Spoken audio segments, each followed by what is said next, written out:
A very famous psychologist, the developer of REBT therapy, Albert Ellis, had some thoughts about should. Ellis had the salty mouth of a sailor and thought nothing of dropping F-bombs back in the day when this wasn't done. Now he would say to clients, stop shoulding on yourself. Now you'll notice that it sounds like you're saying stop shitting on yourself. It gets your attention. Why would Ellis focus on this one tiny thing, saying should? Because when we should on ourselves, we often bury ourselves under condemnation and shame. Should has some feelings of life and death importance, as well as moral weight. So if there's something we should have done but didn't, now we feel like a failure and we feel shame. The same is true, by the way, of should's cousins, ought to and must. For trauma survivors, shoulding on ourselves can lead to shame, which can be a trigger to self-destructive acts and to emotional dysregulation. Think about someone who thinks, I shouldn't have eaten those cookies. That broke my diet. Then they feel so ashamed and so bad that they decide they might as well eat a quart of ice cream too. Those are some serious side effects from such a small word. Another problem with shoulding on ourselves is that it traps us. Specifically, thinking in terms of should prevents us from seeing all of our options and may keep us from seeing the reality of our present circumstances. Let me give an example. If someone has the thought, my abuser should apologize to me, or my abuser must apologize to me before I can move past the abuse, that person is now locked into a limited outlook. In this thinking, there is only one acceptable way of moving forward. It rules out other potential ways of addressing the situation. If a person has this belief, and their abuser dies without ever giving that apology, what is the trauma survivor to do?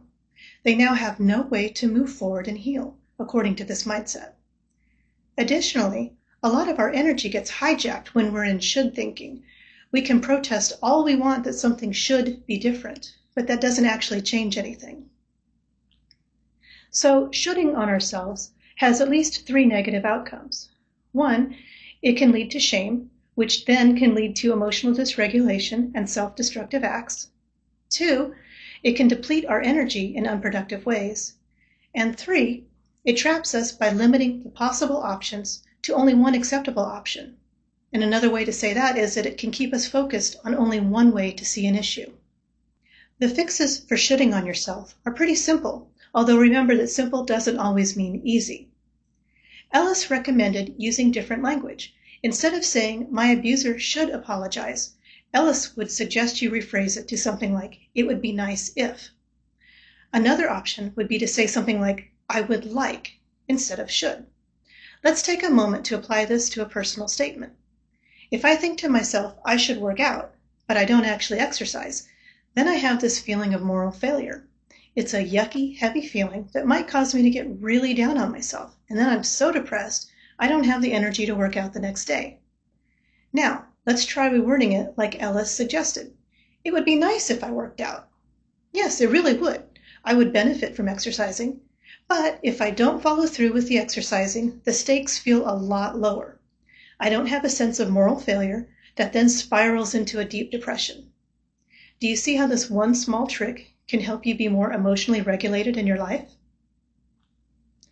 So feeling a moral component to something that isn't inherently a moral issue is one trap of shoulding on yourself.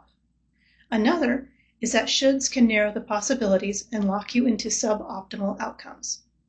Let's go back to the example that an abuser must apologize before I can move on and heal and live a full life. With that belief, there are no other options. In order to discover if there are other options, we might ask ourselves a what-if question, such as, what if this thought or belief isn't true? Or, what if he never does apologize? This can help us step back and begin to notice other options. This is actually something that I experienced. As a therapist asked me, what if he doesn't apologize? And my immediate reaction was denial and anger. He had to, didn't he? As I sat there with this very uncomfortable question, it became clear to me that he didn't have to apologize and he might not. That hadn't even been a possibility in my thinking. Now it was a possibility, so I had to figure out an answer to that question. What if he doesn't apologize? What that question did was allow me to take some control back that I had unintentionally allowed the abuser to have. Again, I was angry. It was so unjust. But also, I couldn't just stop living to wait for something that I might never get. And, incidentally, I never did get that apology before he died. Because of that question, I was able to reclaim my life and live it on my terms, where before my energy was focused on protesting that he should do something. I want for you to be able to reclaim your power in your life too.